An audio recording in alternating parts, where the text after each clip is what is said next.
Hello everyone आपण मानक स्वागत करुच्ची आशा करुच्चे आपण माने समस्ते भलरे थिबे।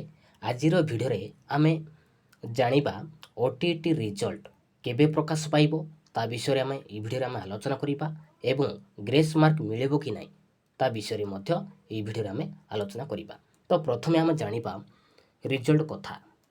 तो देखंतु प्रथमे रिजल्ट कथा कहिबा वर्तमान सुधा बोर्ड पक्षरु ओटीटी रिजल्ट प्रकाश पाइबारो कौनसी सरकारी तारीख घोषणा होइनै।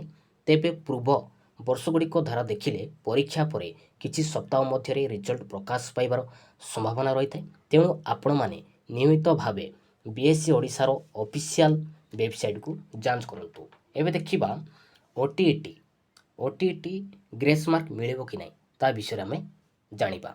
तो देखंतु सोशल मीडिया रे बहुत खबर घुरुची जे ओटीटी परीक्षा रे 5 मार्क ग्रेस मिलिबो, किंतु वर्तमान सुधा बोर्ड पक्षरु ग्रेस मार्क देबा संबंध रे कोनोसी सरकारी घोषणा करा जाय नै।